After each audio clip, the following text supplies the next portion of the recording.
यशसि चाभिरुचिर्व्यसनं श्रुतौ प्रकृतिसिद्धमिदं हि महात्मनाम्।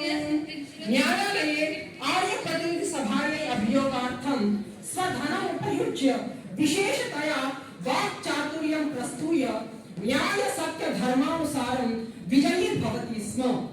अभियोगार्थं व्यक्तिगत रूपेण यः कापि धनं ददाति स्म तत्सर्वं श्रद्धया दानं कृतवान्। निजाम सर्वकारेण आर्य जगति रत्नः विनायकरावः आर्य समाजात् दूरीकर्तुं बहवः प्रयासाः कृताः। यथा न्यायालये स्थायी रूपेण आजीविकायाः प्रलोभनं दत्तम्, आन्दोलनानि आक्रमणानि च कारितवन्तः, येन न्यायाधीशः विनायकरावः भयभीतः स्यात्।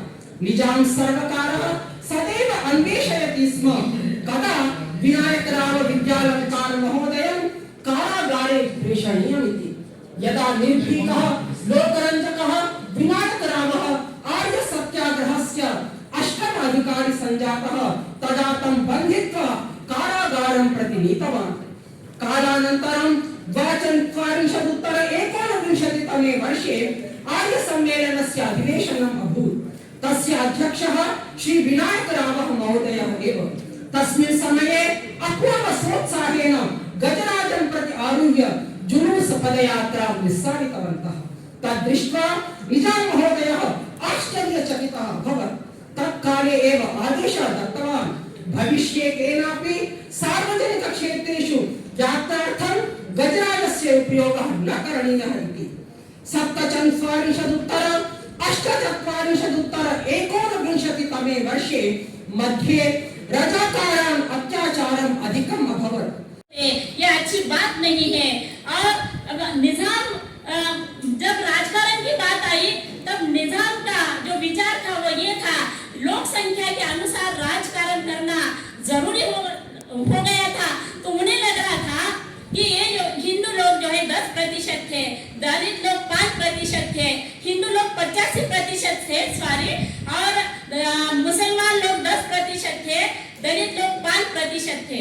तो आबादी बढ़ाने के लिए, मुस्लिम आबादी बढ़ाने के लिए इस सरकार ने क्या किया, दलितों के पास ये जाते थे, क्योंकि ऑलरेडी हिंदू व्यवस्था में त्रस्त ऐसा एक दलित वर्ग है, ऐसा उन्हें मालूम हुआ था।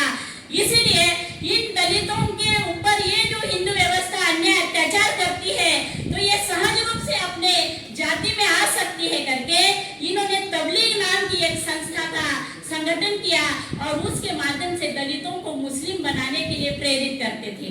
लेकिन अंबेडकर ने इस जनता को कहा था कि निजाम का साथ कभी मत देना। क्यों? क्योंकि जो भी क्रूर व्यवस्था है उसका अंत होना आवश्यक है, ऐसा अंबेडकर का विचार था। इसलिए बाबा साहब ने कभी भी अपने जनता को जो है निजाम का साथ देने नहीं दिया। और जब दलित लोग जो है यहाँ के निजाम का साथ नहीं दे रहे थे तो निजाम के जो लोग हैं उन्होंने उनके घर दार को जलाने का प्रयास किया और बहुत ही क्रूर तरीके से मारना पीटना ये सारा किया। और इसमें जो काम करने वाले दलित नेता थे वो BS वेंकटराव सर, श्यामराव और फिर भाग्यरेड्डी वर्मा और इस प्रकार के गाड़े सर, इस प्रकार के अनेक सारे दलित नेता जो है इस स्वतंत्रता के मुक्ति संग्राम में अपना सहभाग दे रहे थे।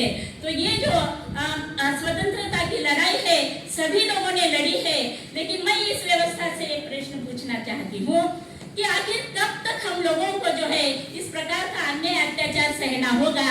ये प्रश्न मेरे मन में रात दिन आने लगता है, क्योंकि हम लोग भी इस आजाद भारत में जीवन यापन कर रहे, लेकिन कहीं ना कहीं जाति व्यवस्था का दम हम लोगों में भी आज जो है दिखाई देता है।